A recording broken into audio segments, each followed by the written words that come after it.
Okay, so last class was a little mess up because of the recording that we had ongoing, and so things were a lot scattered, discussed in a scattered way.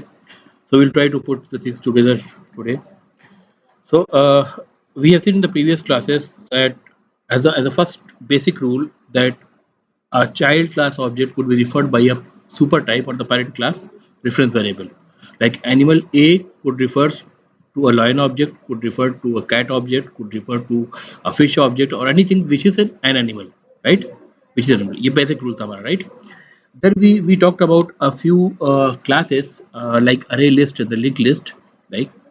So what these classes actually do, you're from MSc batch or MSc batch? MSc batch.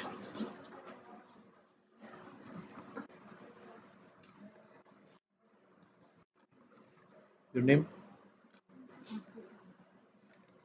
79 class में कोई भी नहीं आया था आपके batch से.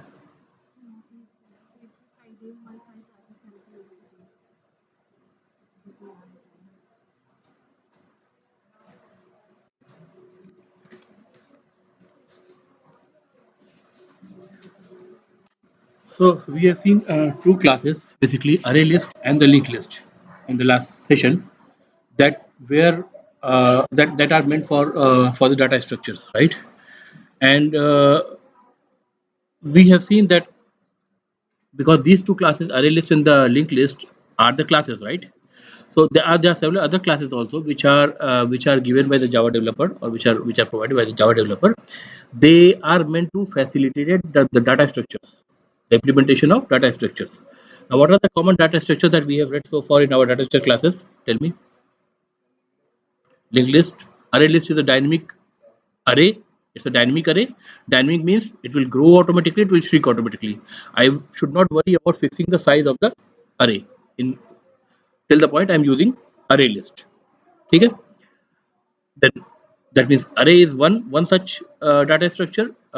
Linked list is another such data structure. What are the other common data structures that we can think of? Linked list, yeah, there are different implementations of the linked list. It could be doubly linked list, it could be circular linked list, it could be single linked list, whatsoever. Okay?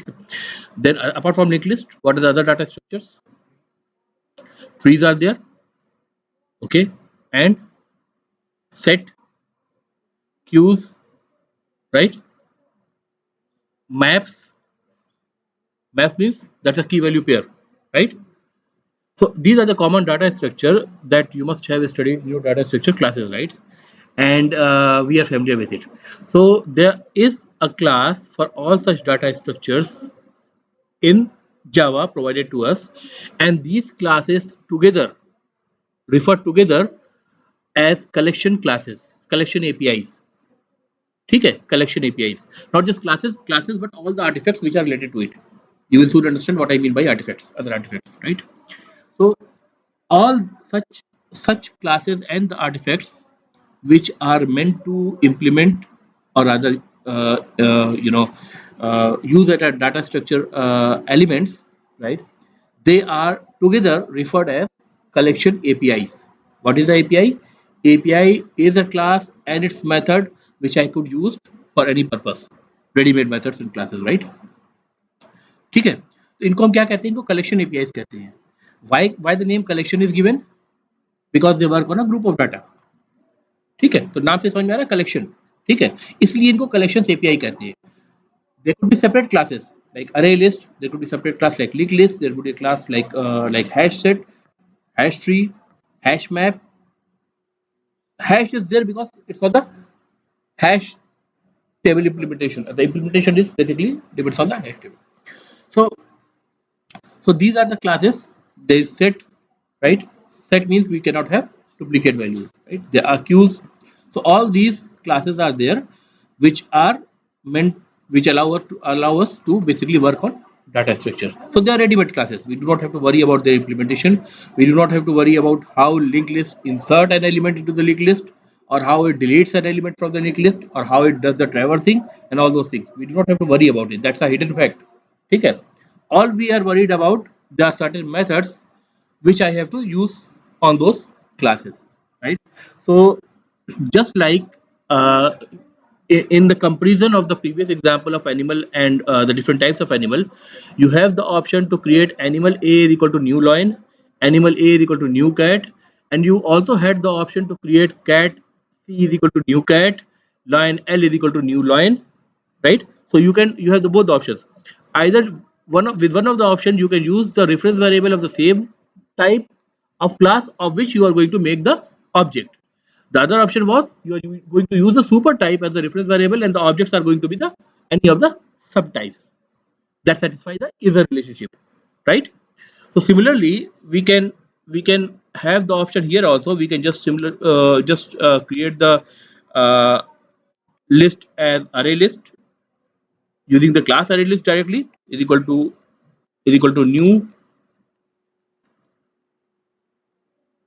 array list, ठीक है, right? Or linked list 2 for example is equal to new linked list, just like we used to create lion L is equal to new lion and cat C is equal to new cat, ठीक है, child class reference variable भी child class का और object भी अब child class का बन रहे हैं. But we see that both are list actually. So there is something common. There is a super type called as list. Now, if there is a super type, I will always prefer to use the super type because that will allow me to interchange from different types of implementations. What if super type is not available? Then you don't have the choice, right?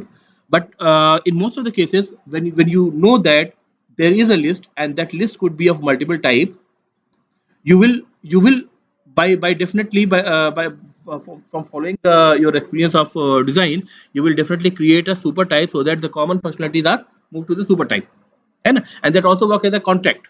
That also work as a contract. What I mean by contract is, instead of calling these two lines, line number 14 and 15, instead of writing these two lines, I could have written something like this: list L is equal to new array list. Fine, ये लिख सकते थे हम. अच्छा, L ऊपर है इसलिए इसको ऊपर हमने L लिख रखा है, राइट? इसको मैं L1 कर दे रहा हूँ, right? And this I will make L2 and instead of array list I will use linked list over here,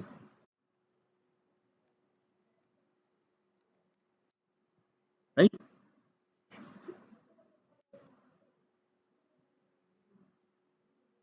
अब क्या कह रहा है ये?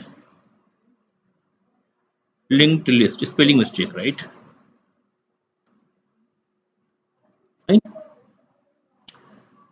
ठीक है, अभी हम किससे रिफर कर रहे हैं? सुपर टाइप से रिफर कर रहे हैं. अब अगर हमें एलिमेंट हमें ऐड करना है इनके अंदर, तो हम क्या करेंगे?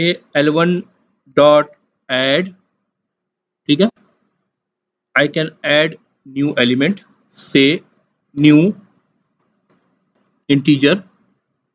You know integer is a wrapper class which is written around int, right? 6, एक एलिमेंट हमने ऐड कर दिया. Now again for list 2 I will say L2 dot add same element I'm going to add integer, ठीक है, 7 for example. I should be capital because it's the name of the class, ठीक है, दिख रहा है? Oh, पहले बोलना चाहिए.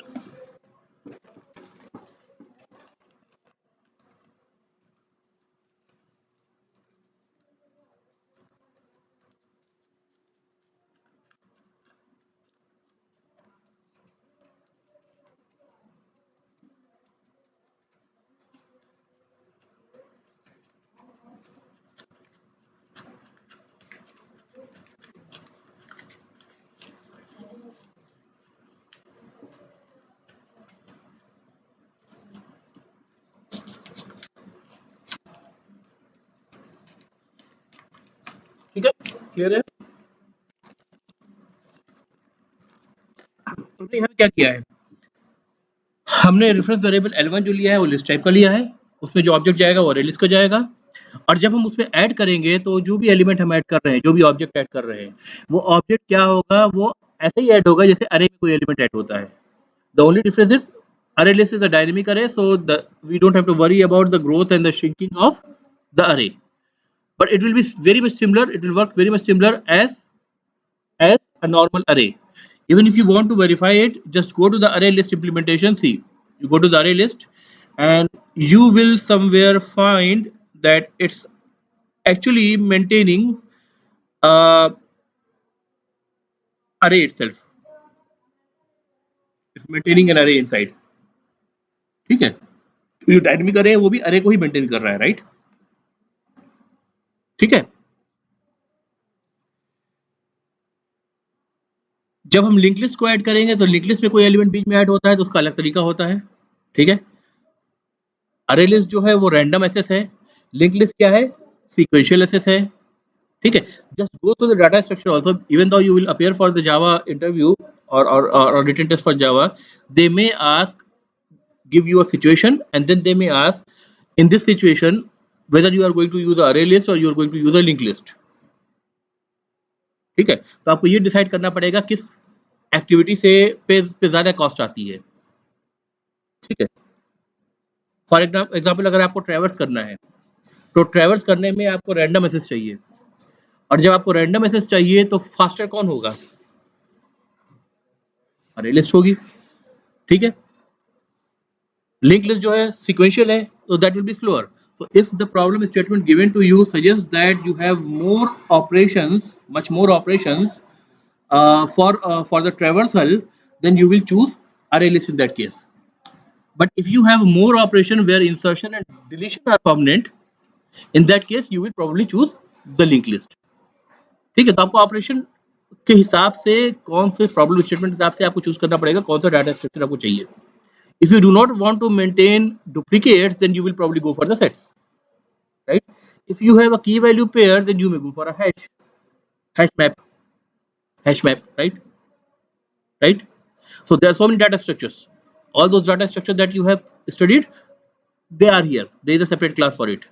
ठीक है, and some of the data structures, because of their common behavior, they may be grouped and they may have a parent class like list. Parent, not class, I would say parent or super type. Just I'm just preferring to call it a super type as of now. ठीक है, super type. ठीक है, because array list is a list, linked list is a list, so both have a super type of list, right?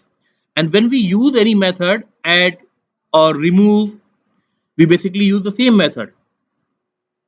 There is no difference in the method call, whether it's an array list or a linked list, because both are list, both satisfy the either relationship with the list, and the contract which particular methods would be called upon the list reference variable are defined in the list class. The compiler is going to look on this list class, the super type. तो super type का एक benefit तो ये हुआ कि आप algorithm चाहे कोई भी यूज करे, क्लास कोई भी यूज करे, सब चाइल्ड कोई भी यूज करे, सब क्लास कोई भी यूज करे, आप उसको हमेशा इंटरचेंज कर सकते हैं अगर सुपर टाइप को आपने एज अ रेफरेंस वेरिएबल बना रखा है, क्योंकि सुपर टाइप जो है वही आपका कौन से बिहेवियर और कौन से वेरिएबल को एक्सेस करेंगे इसका कॉन्टेक्ट डिफाइन करता है। ठीक है, अभी आप देखिए जैसे मैंने L1 को अरे लिस्ट किया था, अभी मैं चाहूं तो क्या कहूं, L1 is equal to L2 कर दूं। अब L1 में क्या चला गया, L2 का एड्रेस चला गया, L2 का एड्रेस चला गया मतलब क्या, इसको L1 किसको पॉइंट कर रहा है, लिंक लिस्ट को पॉइंट कर रहा है। ठीक है, मेथड सेम रहेंगे। ठीक है, डिपेंडिंग अपॉन आप जो मेथड कॉल कर रहे हैं वो रन टाइम पे डायनेमिकली बाइंड होने की वजह से किस क्लास पे कॉल हो रहे हैं वो डिसाइड करेगा कि वो मेथड काम कैसे करेंगे। ठीक है, अरे लिस्ट का ऐड करने का तरीका दूसरा है, लिंक लिस्ट का ऐड करने का तरीका दूसरा है, अरे लिस्ट का रिमूव करने का तरीका दूसरा है, लिंक लिस्ट का रिमूव करने का तरीका दूसरा है, depending upon the data structure.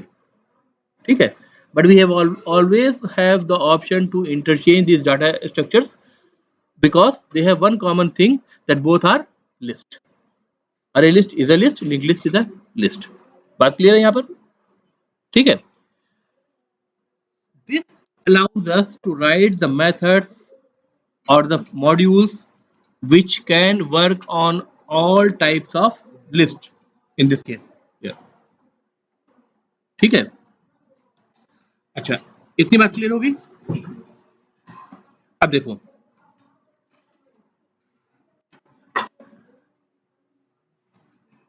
let me write a function in the test do, right? Let me write a function after this main method, public void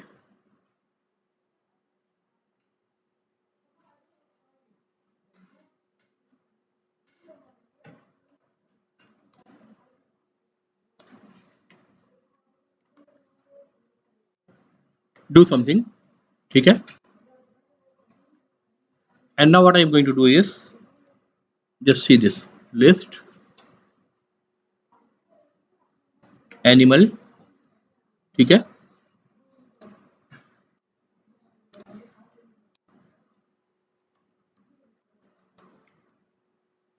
ठीक है, बस इसको भी देखते रहिए, अभी एक्सप्लेन करेंगे इसको, ठीक है।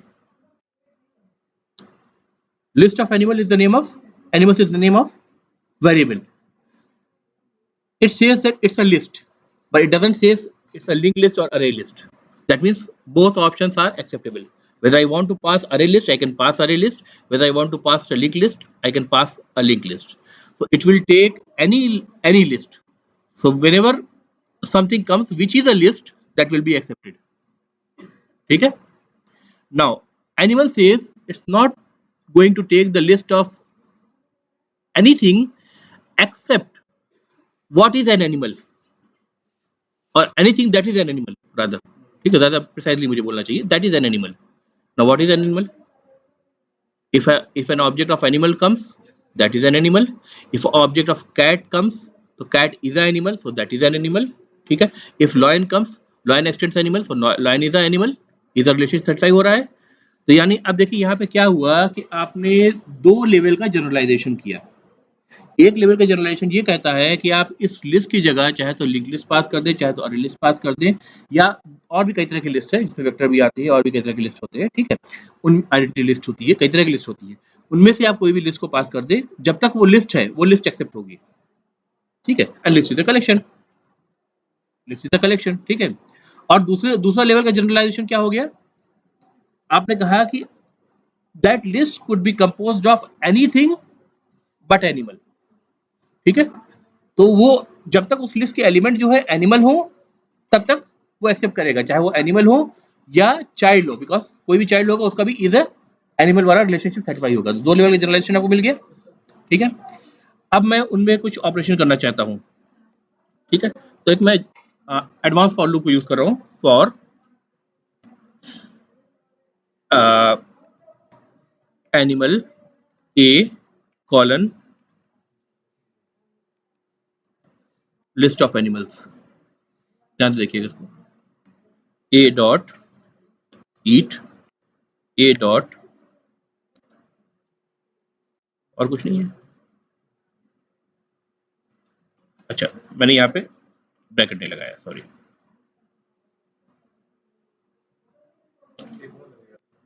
ए डॉट है मूव, तो क्या, अच्छा नीचे एक और है,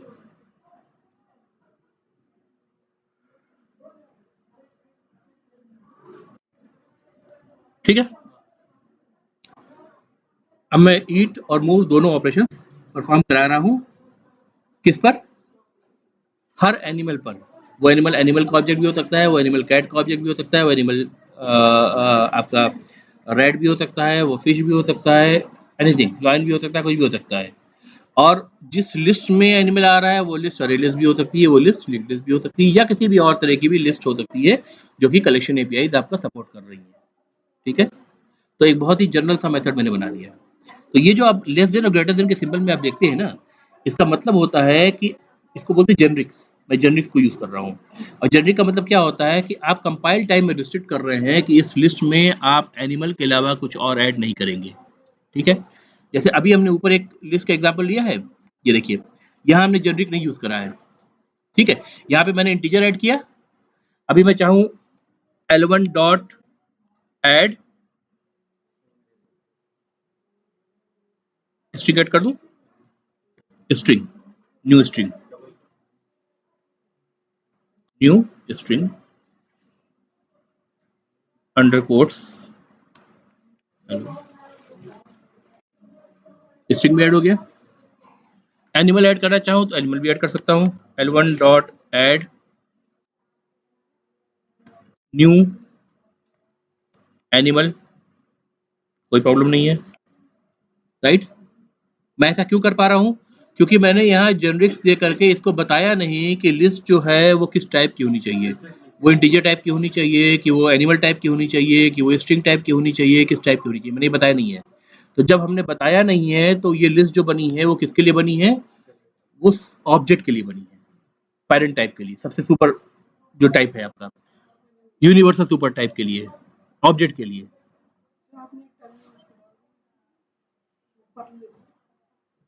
super type, super type of array list is list, super type of link list is list. Class hierarchy में कल आपको दिखाया था, लिस्ट है ना, नीचे अरे लिस्ट भी दिख रहा है आपको, ऐसे लिंक लिस्ट भी दिखेगा आपको। तो आपको बोला जैसे animal a equal to new cat कर सकते हैं, animal a equal to new lion कर सकते हैं, lion extends animal, cat extends animal, दोनों सब चाइल्ड है, तो सुपर टाइप से रिफर कर सकते हैं। Similarly list is a super type, super type से हम अरे लिस्ट के इंप्लीमेंटेशन यानी एक्चुअल क्लास को रिफर कर रहे हैं, या लिंक लिस्ट को भी रिफर कर रहे हैं, और दोनों को इंटरचेंज भी करके देखा हमने, थोड़ा सा लेट आ पाए हैं, ठीक है, इंटरचेंज करके भी देखा हमने, राइट, फाइन। तो ये जो अरे लिस्ट और लिंक लिस्ट बनी है, जहाँ पे हमने जनरल्स का यूज नहीं करा है, इसमें कोई रिस्ट्रिक्शन नहीं है, ये किसकी बनी है? ऑब्जेक्ट की बनी है, ठीक है। आप सिर्फ इसकी ही नहीं, आप इसके भी आप जो अरे, जो नॉर्मल अरे बनाते हैं ना स्टैटिक अरे, उसको भी ऑब्जेक्ट का बना सकते हैं, बिकॉज ऑब्जेक्ट का मतलब है अगर ऑब्जेक्ट है तो वो सब कुछ ले सकता है। ऑब्जेक्ट बना करके आप देख लीजिए, इज इक्वल टू कैसे बताते हैं, न्यू ऑब्जेक्ट, राइट, फिर कर्ली ब्रेसेस देते हैं ना सेम इनिशियलाइजेशन के लिए, राइट, ऐसे ही करते हैं ना। या क्या करेंगे आप, new string, okay, comma, new integer 5 comma 6.7 f primitive type. लेकिन ये प्रिमिटिव टाइप नहीं जा रहा है, क्योंकि हमने जो अरे बनाया है वो ऑब्जेक्ट टाइप का बनाया है। एरर भी नहीं शो कर रहा है, क्या हो रहा है यहाँ पर, ऑटो रैपिंग हो रही है, ऑटो रैपिंग हो रही है, राइट। ये कन्वर्ट हो रहा है फ्लोट टाइप के ऑब्जेक्ट में, और वो फ्लोट ऑब्जेक्ट जो है इसमें जा रहा है, राइट, राइट। न्यू एनिमल आ गया। तो जो आपकी बेसिक डिफिनेशन थी अरे की वो क्या थी, अरे इज अ हाँ, is a collection of homogeneous elements. Now the definition is broken. The elements are not homogeneous. Definition अरे की वही है, हमने टेक्निकली इसको ब्रेक कर दिया है ना, टेक्निकली ब्रेक कर दिया, and that this is wrong, this is wrong, we should have not done this, ठीक है। क्योंकि अब ये जो हो रहा है टाइप चेकिंग नहीं हो रही है आपकी, जिसको बोलते हैं Java is a strict type check language, उसका बेनिफिट मैं नहीं ले पा रहा हूँ। अभी जो टाइप चेक होगा, जब आप इसको अरे को इस इंट एआरआर पे अगर आप फॉर एडवांस फॉर लूप चला के एक एक एलिमेंट को रीड करेंगे, और रीड करने के बाद उस पर कोई मेथड कॉल करना चाहेंगे, तो स्ट्रिंग के अलग मेथड होंगे, एनिमल के अलग मेथड होंगे, इंटीजर के अलग मेथड होंगे, और डिपेंडिंग अपॉन कौन सा ऑब्जेक्ट आ रहा है आप कैसे डिसाइड करेंगे कौन से मेथड को कॉल करना है, राइट। गलत मेथड कॉल करेंगे तो क्या होगा, क्लास कास्ट एक्सेप्शन मिलेगी आपको कि गलत क्लास को आप कास्ट कर रहे हैं, अगर आप गलत कास्ट कर रहे हैं तो, ठीक है, एक्सप्लिसिट क्लास यूज कर रहे हैं आप तो, राइट, बात समझ में आ रही है। तो this is something which is wrong to do, this is something which is not advisable, this is breaking the fundamental definition of array, ऐसा आपको करना नहीं है। मैं ये दिखा रहा हूं कि technically it is possible because object is a super type of all classes, आ रही बात समझ में। so this is something which should not be done. If this should not be done, then this is also something which is not appreciated, so we should have restricted it. अब किससे restrict करें, मान लीजिए मैं अरे list अगर बनाना चाहता हूँ एनिमल की, तो मैं क्या कहूंगा, एनिमल का ये हो गया, यहाँ लगाऊंगा तो इस जगह भी लगाना पड़ेगा हमको, दोनों जगह लगाना पड़ेगा, ठीक है, एनिमल, ठीक है। अब ये एनिमल की लिस्ट बन गई, राइट। अब जब ये एनिमल की लिस्ट बन गई तो देखिए L1 dot add new animal पे तो इसने कंपाइलेशन एरर नहीं दिया, राइट, क्योंकि वो परफेक्टली चीज है, सही है अपनी जगह। L1 dot add new integer पे एरर दे रहा है, L1 dot add new string पे ये एरर दे रहा है। तो ये जो स्ट्रिक्ट टाइप चेकिंग हो रही है ये किस टाइम पे हो रही है, कंपाइल टाइम पे हो रही है या रन टाइम पे हो रही है? कंपाइल टाइम पे। कोड भी रन कहाँ किया है, कोड कंपाइल हुआ है ना अभी, कंपाइलेशन में ही हमको एरर दे रहा है ना ये, कि क्या एरर दे रहा है, एरर भी पढ़ लो एक बार। द मेथड एड एनिमल, अब चूंकि एनिमल आपने लगा दिया ना तो एड एनिमल दिखा रहा है वो, in the type list of animal, list of animal ऐसे पढ़िए इसको, is not applicable to the argument, is not applicable to the argument integer. ठीक है, इसको पढ़िए। The method add animal, the method add which is meant for the animal because the type of the list is restricted to the animal or whatever is animal, it is not applicable for the argument string. ठीक है, तो ये strict type checking हो रही है आपकी, कहां पर हो रही है, कंपाइल टाइम पे। अगर strict type checking compile time पे होगी तो आपको दो फायदा मिलेगा। एक तो रन टाइम पे आपका कोड फास्ट रन करेगा, क्योंकि आपको पता है कि गलत चीज उसके अंदर नहीं जा रही है, तो रन टाइम पे उसका टाइप डिटेक्शन नहीं करना पड़ेगा जैसा कि पाइथन में होता है। ठीक है, दूसरी चीज, अगर गलत एनिमल के अलावा कोई और तरह का ऑब्जेक्ट उसके अंदर नहीं गया है तो किसी भी सिचुएशन में आप जब मेथड कॉल करेंगे, आप एनिमल का मेथड कॉल कर रहे हैं तो कोई और मेथड गलती से कॉल होने का चांस नहीं है। यानी क्लास कास्ट एक्सेप्शन जो कि रन टाइम एक्सेप्शन है, जो प्रोग्राम के चलते वक्त आता है, और चलते वक्त आता है तो जो स्क्रीन आपको दिखती है इसको टेक्निकली बोलते हैं ब्लू स्क्रीन। तो blue screen could be avoided. ठीक है, यानी आपका कोड ब्रेक नहीं होगा रन टाइम पर। ठीक है, आपका कोड रॉबस्ट बना है, रॉबस्ट जो कहते हैं ना, मजबूत। आ रही बात समझ में? तो आपको दो, इस स्ट्रिक्ट टाइप चेकिंग से आपको दो बेनिफिट मिले। पहला तो ये कि आपका जो कोड है रन टाइम पे फास्ट रन करेगा, क्योंकि आधा काम कंपाइल टाइम पे पहले हो चुका है। जो ऑब्जेक्ट का टाइप डिटेक्ट करने वाला वो पहले ही यहाँ पे रिस्ट्रिक्ट कर रखा है आपने कि इसके अलावा कुछ और जाएगा ही नहीं, आधा काम आपने ही कर लिया है। दूसरा क्या फायदा आपको होगा कि रन टाइम पे एक्सेप्शन नहीं मिलेगा, रन टाइम में आपका कोड ब्रेक नहीं करेगा, आपको ब्लू स्क्रीन नहीं दिखेगी, तो आपका कोड क्या हुआ, रोबस्ट हुआ। आपने गार्ड कर लिया एक पोटेंशियल प्रॉब्लम के अगेंस्ट पहले से उसको। ठीक है, लैंग्वेजेस की जो देखिए जो जो जो चीजें फीचर्स होते हैं ना, अब अब हम कहें कि भाई पाइथन ने स्ट्रिक्ट टाइप चेक लैंग्वेज क्यों नहीं बनाया पाइथन को हमने, right? So there is a reason that is meant to work more on a different domain which is suitable for a interpreted language to be behaved in that sense. ठीक है, तो उनको उसकी जरूरत नहीं लगी, उन्होंने नहीं बनाया, राइट? लेकिन यहाँ पे जो है जावा जो है ये स्केलेबिलिटी के लिए, आप इंटरप्राइज एप्लीकेशन के लिए यूज कर रहे हैं इसको। तो जहाँ पे स्केलेबिलिटी और रोबस्टिस प्लेटफॉर्म इंडिपेंडेंस तमाम चीजों की बात कर रहे हैं, और you can not just allow it. तो वहाँ स्ट्रिक्ट टाइप चेक रहेगी, आपकी सी में रहेगी, सी प्लस प्लस रहेगी, सी शार्प में रहेगी, इसमें रहेगी, राइट? यहाँ स्ट्रिक्ट टाइप चेक लैंग्वेज ही रहेगी। ठीक है, so it's the behavior of the language because of the purpose they are meant to solve. अरे बात समझ में? ठीक है, बात क्लियर है? तो अब इन दोनों लाइन को हम नहीं लिख सकते, I will have to comment both these lines, right?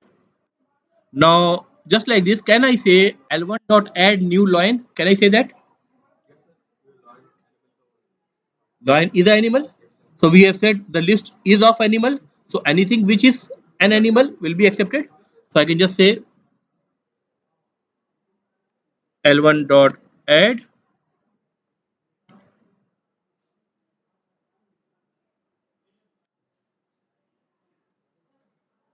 new line and this is accepted, right? तो दो हमने ऐड कर दिए एलिमेंट अरे लिस्ट में, एक एनिमल है एक लाइन है, राइट? अब लिंक लिस्ट पे चलते हैं।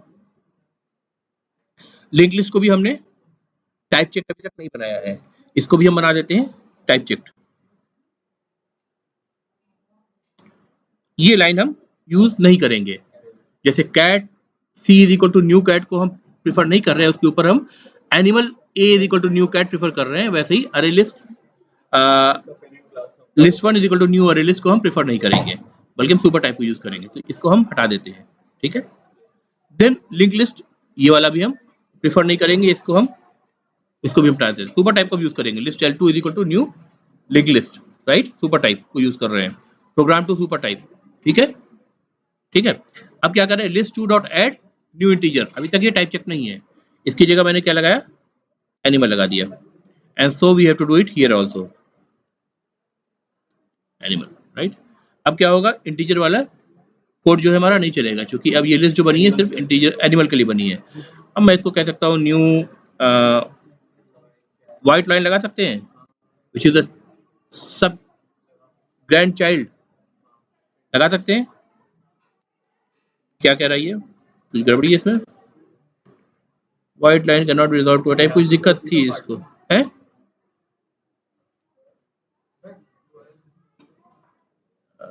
नहीं, ये कंपाइलेशन में इसकी दिक्कत थी, एक्सटेंड किया होगा, मैं हाथों की मैं चेक कर लेता हूँ एक बार। ये किस पैकेज के अंदर हम काम कर रहे हैं, किस प्रोजेक्ट के अंदर, जू टेस्ट, टेस्ट के अंदर काम कर रहे हैं, राइट, टेस्ट। अच्छा, डिलीट कर दिया क्या मैंने, पहले भी लिखा होगा डिलीट कर दिया, क्या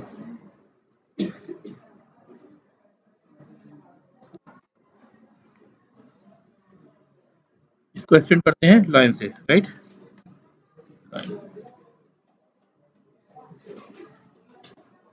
इतना कोड लिख दिया, हमारा काम हो गया, है ना। अब उधर कंपाइलेशन आपकी सक्सेसफुल हो जाएगी, राइट।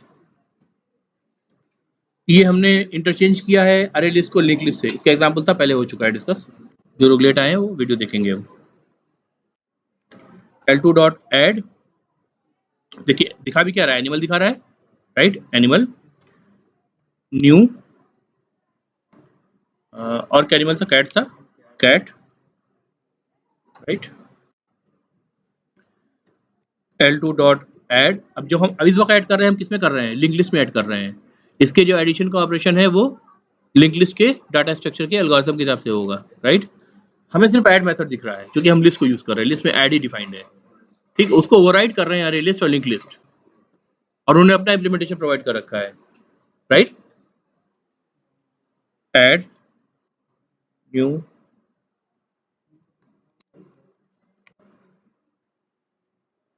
इस चीज को थोड़ा सा बारीकी से समझना जरूरी है, वरना कोई भी प्रोग्रामिंग लैंग्वेज ऑब्जेक्ट ओरिएंटेड जो है वो आपको समझ नहीं आएगी, इवन पाइथन भी समझ नहीं आएगी, ठीक है। स्ट्रिक्ट टाइप चेकिंग वहाँ नहीं है, लेकिन ऑब्जेक्ट ओरिएंटेशन है, ठीक है, ठीक है। अब तक पाइथन को भी आपने यूज किया होगा, कैसे यूज किया होगा, फंक्शंस कॉल्स लाइब्रेरी यूज करके, है ना। ऑब्जेक्ट ओरिएंटेड प्रोग्रामिंग उसमें भी एक स्ट्रांग रोल प्ले करता है सर्टेन एरियाज में, तो जब उसको आपको यूज करना होगा तब आपको ये कंसेप्ट सारे समझने पड़ेंगे फिर, ठीक है। तो अभी तक हमारे पास दो लिस्ट बनी है, एक अरे लिस्ट बनी है L1 नाम से, एक लिंक लिस्ट बनी है L2 नाम से। अरे लिस्ट में हमने दो एलिमेंट ऐड किए हैं, एक एनिमल का ऑब्जेक्ट, एक लायन का ऑब्जेक्ट, और लिंक लिस्ट में हमने तीन ऑब्जेक्ट ऐड किए हैं, white lion, cat and lion के नाम से, राइट। और हमने जो मेथड बनाया था वो जेनरिक बनाया था, जो लिस्ट लेता है वो अरे लिस्ट भी लेगा, लिंक लिस्ट भी लेगा, और जो लिस्ट होगी वो भी एनिमल की होगी, एनिमल या जो भी चीज एनिमल है वो सबको एक्सेप्ट करेगी, राइट। अब इन दो बार इस मेथड को कॉल करके हम देख लेते हैं अरे लिस्ट और लिंक लिस्ट के लिए कि कैसे बिहेव कर रहा है।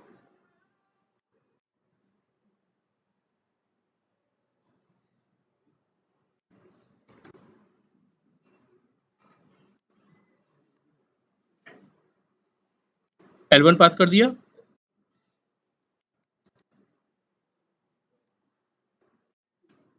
L2 पास कर दिया, ठीक है। यानी तीन बार जो डू समथिंग मेथड, इसमें क्या हो रहा है, लिस्ट को इटरेट कर रहे हैं हम, चाहे वो अरे लिस्ट हो चाहे लिंक लिस्ट हो, फर्क नहीं पड़ता उससे। ऑब्जेक्ट जो एलिमेंट मिल रहा है वो एनिमल मिल रहा है, एनिमल मिले या any of the child of animal मिले, फर्क नहीं पड़ता मुझे। उनमें ईट मेथड होगा, मूव मेथड होगा, चूंकि एनिमल के अंदर ये दोनों मेथड डिफाइंड है, तो ये दोनों मेथड चलेंगे, ठीक है। यानी हमें आउटपुट जो है, पहले अरे लिस्ट के दो एलिमेंट से चार बार आउटपुट मिलना चाहिए, दो दो मेथड कॉल हो रहे हैं। L2 के तीन एलिमेंट ऐड हुए हैं, हर एक में ईट और मूव मेथड कॉल होगा, तो 6 बार आउटपुट मिलना चाहिए, right, fine. Depending upon dynamic binding, अब बाद में उसको वेरीफाई कर सकते हैं जो आउटपुट आ रहा है वो किस क्लास से आ रहा है, कौन सा ईट मेथड कॉल हो रहा है, ठीक है। Let me just run it,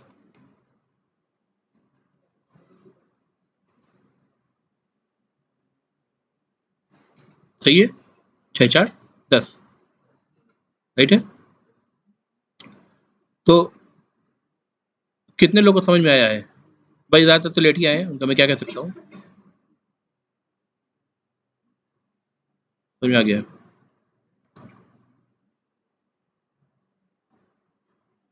fine. जो लेट आए हैं वो जाके वीडियो दोबारा से देखेंगे जब मैं अपलोड कर दूंगा, ठीक है? आप समझने की कोशिश करेंगे। बहुत इंपॉर्टेंट कंसेप्ट है, इसको समझना बहुत ज़रूरी है। ये नहीं सीखा तो आपने ऑब्जेक्ट ओरिएंटेड प्रोग्रामिंग नहीं सीखी फिर, ठीक है? लास्ट क्लास में हमने टाइप हायरार्की भी देख लिया था, कैसे यूज करते हैं टाइप हायरार्की को एक्सप्लोर करने के लिए। White line is a class. White line is a class which extends lion, and lion extends animal. So white line doesn't have any properties, any methods, no behavior, no methods, but it is going to inherit all the behaviors which are the part of lion or the part of animal. Clear है? ठीक है? वो demonstration के लिए मैंने ऐसे ही लिख के छोड़ दिया था, लेकिन ऐसा नहीं कि कोई बिहेवियर नहीं है। एनिमल में एटलीस्ट 2 बिहेवियर हैं, ईट एंड मूव, तो व्हाइट लाइन को ये दोनों तो मिलने ही मिलने हैं। प्लस वो लाइन को एक्सटेंड कर रहा है तो उसको ईट का ओवर रीडिंग मेथड मिलेगा, यानी ये वाला रन करेगा। हाँ, इनहेरिटेंस भी चल रहा है और थोड़ा सा 2-3 लेक्चर पीछे को पढ़ना बेटा। वेव टेल अलग से मिलेगा इसको, which is extension to the animal class, ठीक है? यहाँ तक क्लियर है guys? Okay. Now the classes that we have been creating so far, they have either variable or methods, and the methods had the body. Methods had the body. When I say methods had the body, that means methods had the implementation. Methods had the implementation. So such classes are called as concrete classes. क्या कहते हैं इनको? Technical term में concrete classes, जिनका एक भी method ऐसा नहीं होगा जिसका बिहेवियर आपने प्रोवाइड नहीं करा है, सबका बिहेवियर मौजूद होगा, ठीक है? अब हम एनिमल क्लास की बात करें, एनिमल क्लास पे जाएं। Animal as itself can not be recognise what animal it is. इसमें मेथड में जो हमने मैसेजेस लिखे हैं वो भी क्या लिखे हैं? जेनेरिक लिखे हैं। Animal eating, animal is moving, we are not talking about which animal, ठीक है? लेकिन लॉयन में जब हमने ईट मेथड डिफाइन किया तो लॉयन इज ईटिंग मीट लिखा है, तो रन टाइम पे जब लॉयन का ऑब्जेक्ट होगा और डायनेमिक मेथड कॉल जाएगा ईट मेथड पे, तो लॉयन वाला मेथड कंट्रोल ले लेगा, ये हमें पता है, राइट? करेक्ट? अब सवाल ये है कि जब एनिमल का हमें पता है कि एनिमल जब तक हम कहेंगे तब तक हम कंक्रीटली हम ये नहीं कह सकते हैं कि भाई ये किस एनिमल की हम बात कर रहे हैं, है ना? अभी तक हम एनिमल का ऑब्जेक्ट बना पा रहे थे, ठीक है? विच डजंट मेक सेंस, ठीक है? अनलेस और until we are specifying which animal, ठीक है? फॉर एग्जांपल जू में आपका एक एक्सरसाइज चल रही है कि आप सारे एनिमल्स को काउंट करिए कैटेगरी वाइज, कौन से लायन है, कौन से कैट है। अगर सिर्फ मैं एनिमल कहूँ कि 100 एनिमल है, काम नहीं चलेगा ना। हमें चाहिए उस 100 में से 10 लायन है, 15 कैट है, ठीक है? कितने गोट है, ये सारे काउंट करने पड़ेंगे, right? So from our business perspective, assume that the animal class in itself doesn't make much sense, ठीक है? बात समझ में आ रही है? मैं अपना assumption कर रहा हूँ, जरूरी नहीं कि assumption हर तरह से मैं जस्टिफाई करने की कोशिश कर रहा हूँ इस assumption से, जरूरी नहीं कि हमेशा ट्रू हो, ठीक है? जैसे अकाउंट की हम बात करें, तो अगर अकाउंट की हम बात करें तो there could be different types of accounts, saving accounts, current accounts, fixed deposit account, even the loan account, ठीक है? Mutual fund account, demat account, there could be different types of account, उनके behaviour अलग-अलग होंगे। तो जब तक आप किसी पर्टिकुलर अकाउंट की बात नहीं करेंगे, सिंपली आप कहें मेरा अकाउंट आईसीआईसी बैंक में है, तो इसका मतलब that doesn't make much sense, जब तक आप ये ना बताएं कि डीमैट अकाउंट की आप बात कर रहे हैं, क्या फिक्स्ड डिपॉजिट अकाउंट की बात कर रहे हैं, किसकी बात कर रहे हैं। तो there will be situation where the super type will not make sense if we are talking about the invocation of the behavior on that particular object, ठीक है? आप कहिए कि कैलकुलेट इंटरेस्ट रेट हमें फाइंड करना है, तो जब तक हम बताएं नहीं कि वो एफडी अकाउंट है या करंट अकाउंट है या सेविंग अकाउंट है या फिक्स्ड या डीमैट अकाउंट है, आप इंटरेस्ट रेट कैसे उसे कैलकुलेट करेंगे? नहीं कैलकुलेट कर सकते, राइट? इसका मतलब अकाउंट अपने आप में एक ऐसा क्लास है जो कंप्लीट सेंस नहीं बनाता है।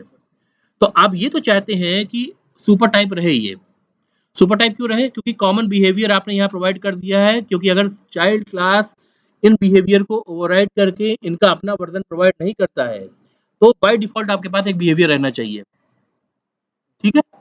इसलिए आपने उन मेथड्स को abstract कर लिया एक लेवल ऊपर, ठीक है, ऊपर निकाल लिया, राइट। लेकिन आप ये नहीं चाहते हैं कि एनिमल क्लास का कोई ऑब्जेक्ट बना पाए, क्योंकि एनिमल क्लास अपने आप में आपके बिजनेस लॉजिक के हिसाब से सेंस नहीं बनाता है। So you have got a way. Till now, animal is a concrete class.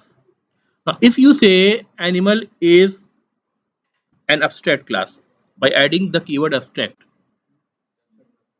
right? So now the nature will change, and the change will be this class animal can have the methods which have body, that means implementation, as well as the method which doesn't have the body, that means no implementation.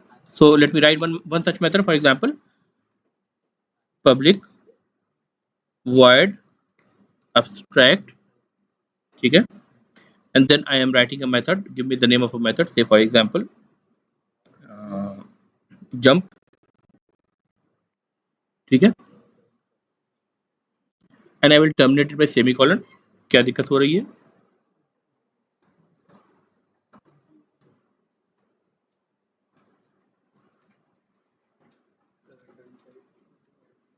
void लगाया ना मैंने, abstract पहले आएगा क्या?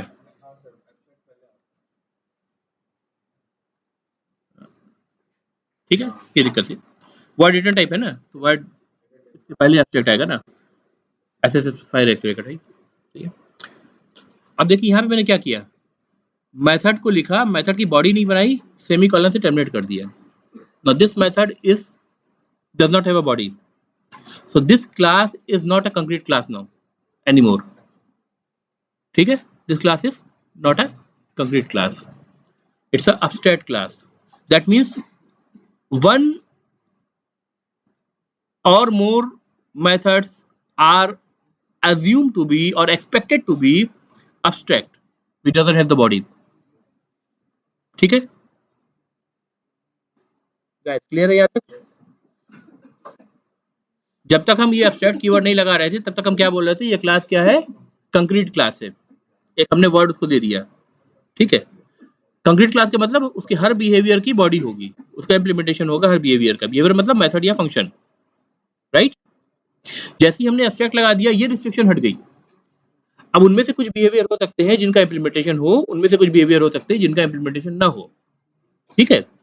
अब चूंकि इसमें ऐसे बिहेवियर भी पॉसिबल है जिनका इंप्लीमेंटेशन नहीं है, तो इसका मतलब हम अगर चाहें न्यू एनिमल करना तो ये हम नहीं कर सकते, राइट। एनिमल क्लास का ऑब्जेक्ट नहीं बना सकते, क्यों? क्योंकि अगर ऑब्जेक्ट बना देंगे तो उस पर कोई मेथड भी कॉल कर सकते हैं उसके रेफरेंस वेरिएबल पर, अगर मेथड कॉल कर सकते हैं तो जिस मेथड का इंप्लीमेंटेशन प्रोवाइड नहीं किया है उसको कॉल करेंगे, तो रन टाइम में जेवीएम क्या करेगा फिर? तो कंपाइलर आपको यही रोक दे रहा है, ठीक है, ये मिस्टेक आपको कंपाइलर करना ही नहीं देगा। वो क्या कहेगा, भाई ये जो क्लास है ये कंक्रीट क्लास नहीं है, ये एब्स्ट्रैक्ट क्लास है। एब्स्ट्रैक्ट क्लास में पॉसिबिलिटी है, ध्यान रखना मैं वर्ड यूज कर रहा हूं बहुत कॉशियसली, पॉसिबिलिटी है कि आपने कोई ऐसा मेथड छोड़ रखा हो जो कि एब्स्ट्रैक्ट हो या जिसका इंप्लीमेंटेशन प्रोवाइड नहीं कर रखा है आपने। तो जब आपने ऐसा मेथड छोड़ रखा होगा, इसकी पॉसिबिलिटी है, तो उसका अगर हम आपको ऑब्जेक्ट बनाने देंगे तो आप उस पर्टिकुलर मेथड को उस ऑब्जेक्ट में कॉल भी कर सकते हैं using the dot operator of the reference variable पर। अगर आप कॉल कर सकते हैं तो जेवीएम के पास उस वक्त कुछ भी नहीं होगा रन करने के लिए। तो कंपाइलर ने आपको यहीं पे रोक दिया। क्या कह रहा है कंपाइलर, देखिए, can not instantiate the type animal. Instantiate का मतलब क्या होता है, ऑब्जेक्ट बनाना, ठीक है, राइट। इंस्टेंस वर्ड कहां से आया, हर वेरिएबल का एक इंस्टेंस पर कोई वैल्यू होगी, अगले इंस्टेंस में वो वैल्यू चेंज हो सकती है क्योंकि वेरिएबल है उसके अंदर, उस क्लास के अंदर। तो इंस्टेंशिएट करने का मतलब एक पार्टिकुलर इंस्टेंस में वैल्यू को प्रोवाइड करना, right. In other words creating the object. Object कैसे बनता है, कंस्ट्रक्टर से बनता है। कंस्ट्रक्टर क्या करता है, इनिशियलाइज करता है, इनिशिएट करता है, ठीक है। सारी चीजें इंटररिलेटेड है, हर वर्ड जो भी आप यूज कर रहे हैं, ठीक है। आ रही बात समझ में? हर वर्ड का लिटरल मीनिंग देखिए, आपको पूरे जो लिंक्स है ना उसके पूरे कंसेप्ट के अंदर, वो सारे लिंक्स आपके क्लियर हो जाएंगे, ठीक है। तो you can not instantiate animal class, right? Because it's not a concrete class, it's a abstract class, and because it's abstract class, there is a possibility that there could be possibly some method which are abstract, there is a possibility क्यों कह रहा हूं, because there is a provision also, and the provision is that you can very well have a class which doesn't have a abstract method at all, and it still works, right? Now, in that case, what will happen? Go to the test zoo. ये नहीं मानने वाला। ये क्यों नहीं मानने वाला? इसको abstract दिख रहा है, इसको ये नहीं दिख रहा है कि आपने उसमें abstract method रखा है कि नहीं रखा है। हो सकता है फ्यूचर में आप abstract method डिफाइन कर देना, तब ये क्या करेगा? तब तो ये कोड ब्रेक हो जाएगा। आप कोड कर रहे हैं, अगले 2 दिन के बाद आप abstract method इंट्रोड्यूस कर दें, तो इस वक्त जो ये जो कोड है, ये अभी क्लाइंट कोड है जो उसको यूज कर रहा है, एनिमल को यूज कर रहा है, तो ये उस वक्त ब्रेक हो जाएगा। तो कंपाइलर ये बात समझता है, कंपाइलर abstract को देखेगा, उसके आगे कुछ भी नहीं देखेगा। अगर क्लास abstract है, इसका मतलब there is a possibility that you may have one or more behavior which might be abstract. So simply this means that you cannot instantiate that object. उसका आप ऑब्जेक्ट instantiate that class, उसका object आप नहीं बना सकते। Rule of thumb, जहां behaviour नहीं वहां पे ऑब्जेक्ट नहीं, ठीक है? तो फिर abstract क्लास बनाने का सारा पर्पस क्या था? फिर पर्पस ये है कि अगर हम किसी चीज को कॉमन ले जाना चाहें एक लेवल ऊपर, तो हम उसको एज अ कॉमन मेथड ले जा सकते हैं, ठीक है? उसको अभी भी सुपर टाइप के तौर पे हम यूज कर सकते हैं। सुपर टाइप के यूज करने से कोई दिक्कत नहीं है, क्योंकि कॉन्ट्रैक्ट आपका मौजूद रहेगा, चाहे वो abstract फॉर्म में हो, चाहे नॉन abstract फॉर्म में हो, ठीक है? कॉन्ट्रैक्ट अभी भी रहेगा, राइट? एक भी मेथड आपने abstract बना दिया, तो इस क्लास को भी abstract बनाना पड़ेगा, यहाँ भी abstract कीवर्ड लगाना पड़ेगा, वरना आपको फिर कंपाइलेशन में एरर मिलेगा। लेकिन अगर क्लास में abstract लगा दिए है और एक भी abstract मेथड नहीं है, वो वैलिड सिंटैक्स है। उसका मतलब ही यही है कि आप सिर्फ इतना चाहते हैं कि क्लास का कोई ऑब्जेक्ट ना बना पाए, अदरवाइज आप उसमें अनडिफाइंड अनइम्प्लीमेंटेड बिहेवियर नहीं छोड़ना चाहते, या abstract बिहेवियर नहीं छोड़ना चाहते हैं। उसको बनाया आपने इसलिए कि वो सुपर टाइप की तरह काम कर सके, कॉमन कोड उसके अंदर चला जाए, राइट? क्या क्लियर है यहाँ तक? सर के ऊपर बेटा जाएगा,